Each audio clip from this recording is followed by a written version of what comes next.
10वीच्या विद्यार्थ्यांनो, बोर्ड परीक्षेच्या दृष्टीने प्रॅक्टिस सेट 1.2 खूप महत्त्वाचा आहे. या प्रॅक्टिस सेटचा आज आपण क्वेश्चन 6 टू क्वेश्चन 11 कंप्लीट करणार आहोत. पूर्ण कन्सेप्ट समजून घेणार आहोत. चला क्वेश्चन 6 पासून चालू करू. क्वेश्चन 6 बोर्ड मध्ये 2 मार्कासाठी विचारला जातो आणि याच्यासारखे क्वेश्चन बोर्ड पीवायक्यू म्हणून आलेले आहेत. क्वेश्चन 6 मध्ये यासारखे क्वेश्चन जुलै 2024 जुलै 2025 मध्ये विचारले गेलेले आहेत. हे बोर्ड पीवायक्यू आहे जुलै 2024 आणि 2025 साठी. ठीक आहे, ओके. चला या क्वेश्चनला सोडवण्यासाठी आपल्याला काय करायचंय, आपल्याला फक्त अँगल बायसेक्टर थेरम समजून घ्यायचंय. ठीक, ओके. आता या क्वेश्चनला आपण सोडवायला चालू करू. सगळ्यात पहिल्यांदा गिव्हन लिहून घेऊ. गिव्हन काय आहे? गिव्हन आहे सेगमेंट NQ, तो बायसेक्ट करायला अँगल MNP ला, अँगल MNP ला. बघा हा तुमचा अँगल MNP, याला सेगमेंट NQ बायसेक्ट करायला हे गिव्हन आहे. जे गोल दोन दिसतंय त्याचा अर्थ काय, तो अँगल बायसेक्टर आहे. ठीक आहे. आता या ठिकाणी MN ची व्हॅल्यू तुम्हाला दिलेली आहे. MN ची व्हॅल्यू आहे 25 युनिट्स. युनिट्स का लिहिलं, कारण मीटर आणि सेंटीमीटर मध्ये युनिट दिलेले नव्हते. आता MQ ची व्हॅल्यू किती आहे, 14 युनिट्स. आणि NP ची व्हॅल्यू किती आहे, NP ची व्हॅल्यू आहे 40 युनिट्स. चला गिव्हन पूर्ण झालं. आता आपल्याला याला सोडवायचंय. सोडवताना काय करावं लागेल, आपल्याला या ठिकाणी अँगल बायसेक्टर थेरम वापरावं लागेल. आपल्याला काय करावं लागेल, अँगल बायसेक्टर थेरम वापरावं लागेल. अँगल बायसेक्टर थेरम जेव्हा आपण वापरणार, समजा आपण M पासून सुरुवात केलं, MQ अपॉन QP, इक्वेशन काय येईल, MQ upon QP is equal to MN upon NP. Okay, given data put करून घेऊ. MQ ची व्हॅल्यू किती आहे, 14. QP ची व्हॅल्यू तुम्हाला फाइंड आउट करायचंय. MN ची व्हॅल्यू किती आहे, 25 आणि NP ची व्हॅल्यू आहे 40. चला गिव्हन डाटा पुट केला. आता आपल्याला काय करावं लागेल, पुढची टर्म क्रॉस मल्टिप्लिकेशनची, म्हणजे 40 into 14 is equal to 25 into QP. आरामात समजून घ्या, काही गडबड करण्याची गरज नाही. Therefore the value of QP is equal to 40 into 14 upon 25. QP ची व्हॅल्यू कशी काढणार, QP इज इक्वल टू, काटाकाटी करू शकतो आपण. काय राहील इथं, 5 5 25 है ना, 5 5 जा 25 आणि 5 8 जा 40. ओके, आलं किती आता, 14 इंटू 8 अपॉन 5, बरोबर. या ठिकाणी डिव्हिजन करा. 5 1 5, 5 2 10, उरले किती 4, 2.8 इंटू 8, बरोबर. म्हणजे आन्सर येईल 22.4.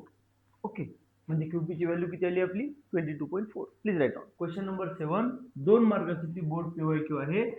जुलै 2024 मध्ये विचारला गेला होता.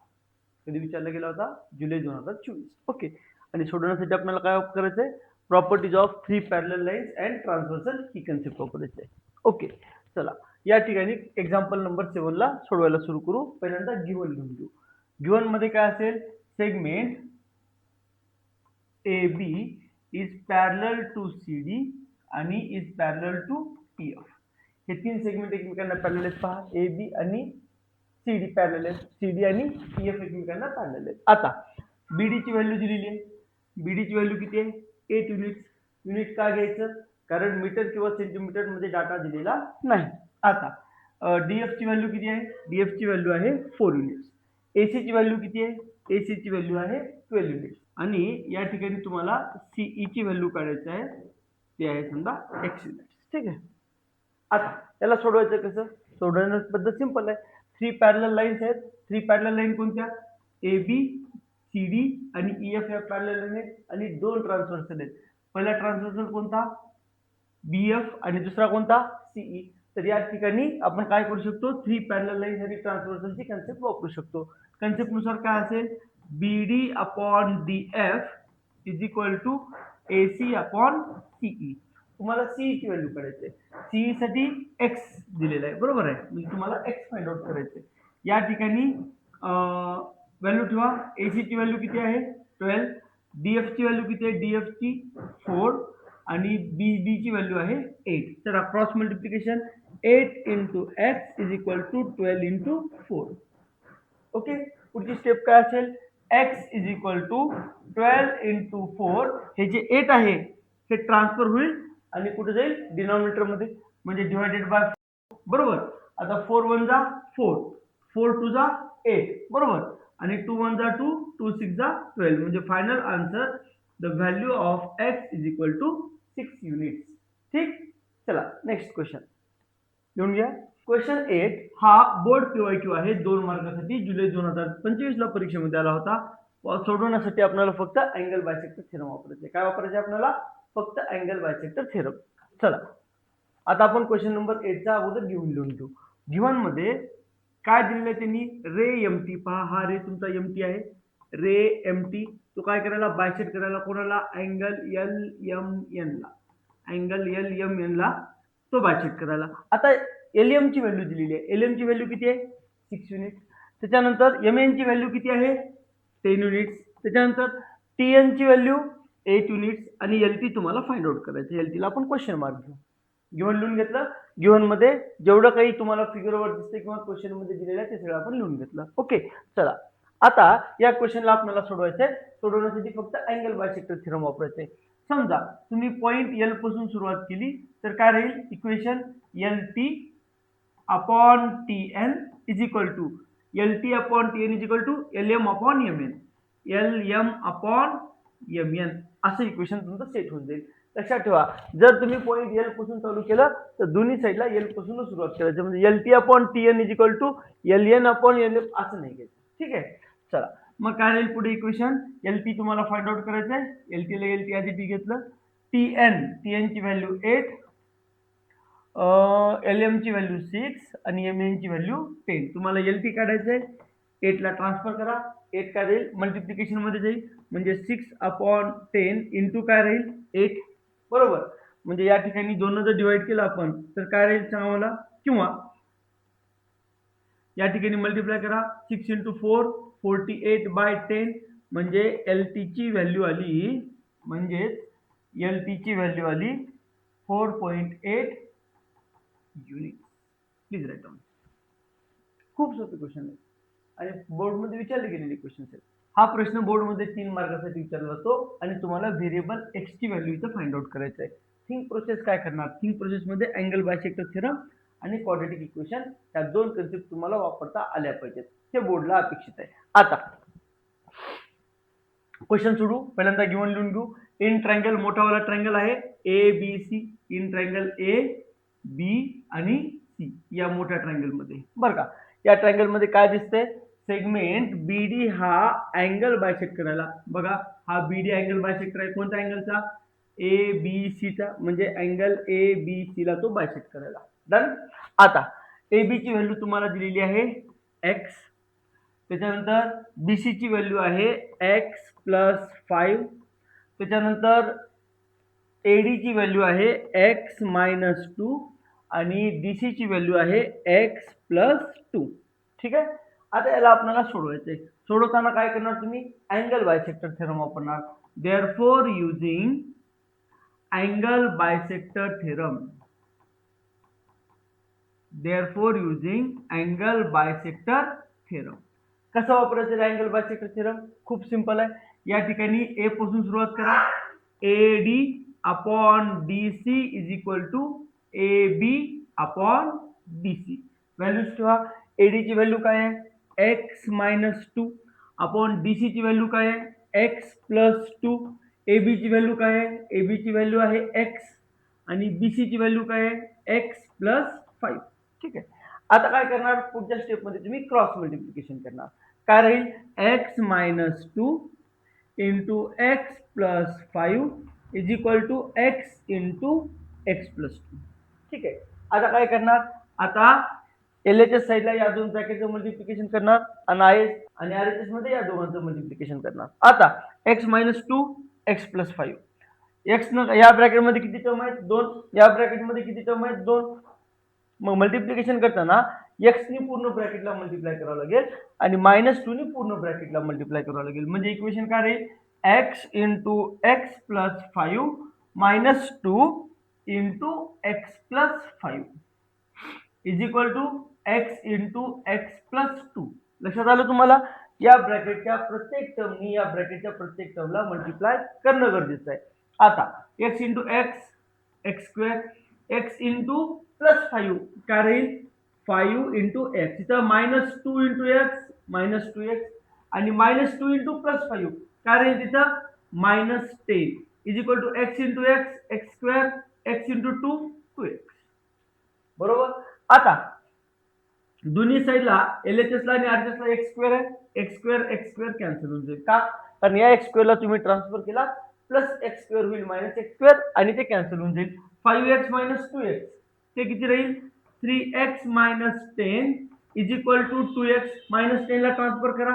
-10 जेव्हा तुम्ही इकडे ट्रान्सफर करणार तेव्हा तो +10 होईल आणि 2 ला जेव्हा तुम्ही 2x ला ट्रान्सफर करणार त्यावेळेस ते -2x होईल. म्हणजे -2x is equal to +10. 3x - 2x ची व्हॅल्यू किती आली x is equal to 10. By this way we find out the value of x. It is 10 units. Okay. Example number 10 खूप सोपा आहे, ऍक्टिव्हिटी बेस आहे आणि बोर्ड मध्ये भरपूर वेळेस आलेला क्वेश्चन आहे हा. याला सोडवण्यासाठी आपल्याला पीपीटी आणि कॉन्व्हर्स ऑफ बीपीटी वापरायचे. चला सुरुवात करू. पहिल्यांदा तुम्हाला काय करायचंय ट्रायंगल XDE ही जी फिगर दिली ना या फिगरचा वापर करायचा आहे. ह्याच्यामध्ये ट्रायंगल XDE शोधा. ट्रायंगल XDE म्हणजे हा वाला ट्रायंगल आहे. या ट्रायंगलला मी 1 ट्रायंगल नाव देतो. ट्रायंगल 1 हा पहा. ट्रायंगल XDE हा ट्रायंगल डन.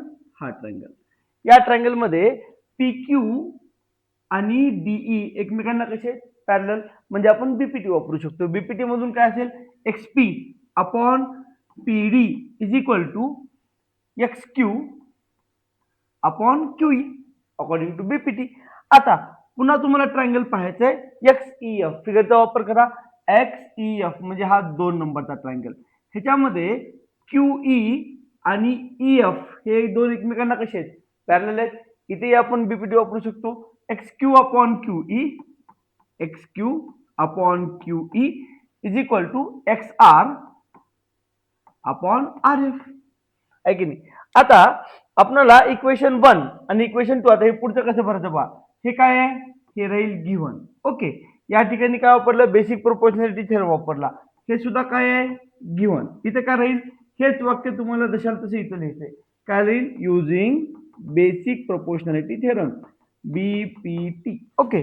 आता ह्या दोन इक्वेशन 1 आणि इक्वेशन 2 चा वापर केल्यानंतर आपल्याला काय लक्षात येईल आपल्याला लक्षात येईल की XQ/QE हा रेशो हा दोन्ही सोबत इक्वल आहे.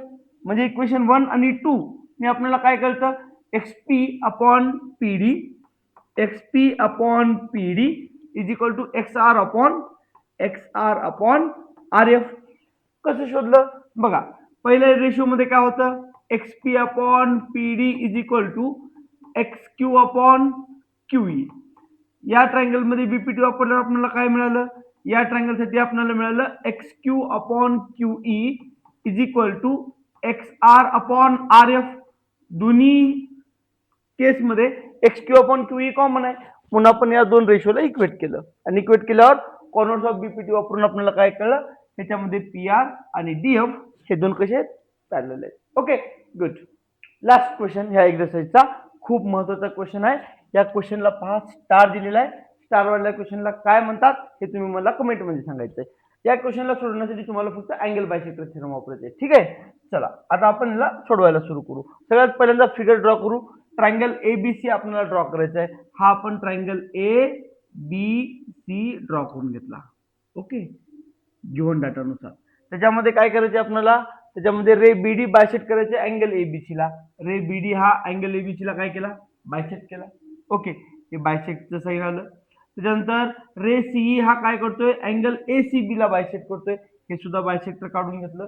तुम्हाला काय प्रूव्ह करायचंय तुम्हाला ED हे BC ला पॅरलल आहे हे प्रूव्ह करायचंय. अगोदर गिव्हन लिहून घेऊ आणि मग त्याला सोडवायला सुरू करू.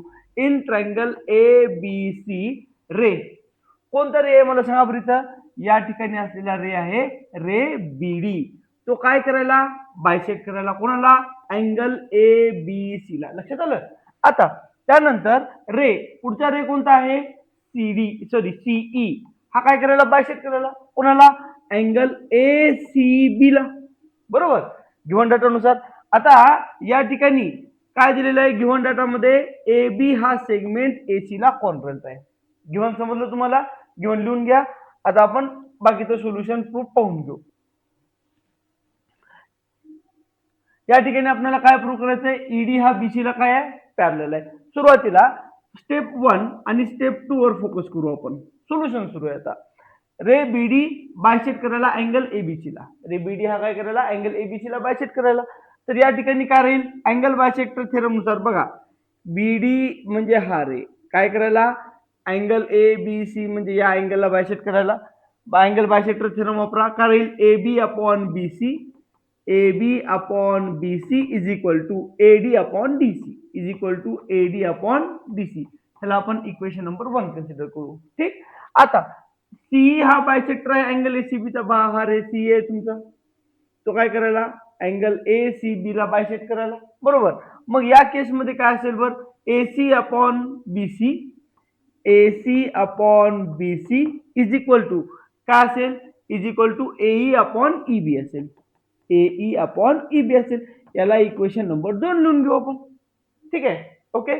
आता या ठिकाणी लास्ट केस मध्ये सेगमेंट ए बी हा कॉन्ग्रुएंट सेगमेंट एसी तुम्हाला त्यांनी दिलेला आहे. ह्या 3 इक्वेशनला A B by B C is equal to A D by D C, A C by C B is equal to A by E B आणि A B is congruent to A C. ह्या सगळ्याहून आपल्याला काय कळतं रे, ह्या सगळ्याहून आपल्याला कळतं की एई अपॉन ई बी हा रेशो इक्वल आहे एडी अपॉन डीसी ला. एई अपॉन ई बी हा रेशो इक्वल कोणासोबत आहे, एडी अपॉन डीसी सोबत इक्वल आहे. नाव किंवा देअरफॉर युजिंग काय करावं लागेल आपल्याला, कोणतं वापरावं लागेल या ठिकाणी, converse of BPT, using converse of basic proportionality theorem. काय असेल, सेगमेंट कोणता आहे, ईडी हा पॅरलल आहे कोणासोबत, साइड बीसी सोबत. ओके. किती सोपं आहे. काय वापरायचं, कॉन्व्हर्स ऑफ बीपीटी, बीपीटी नाही,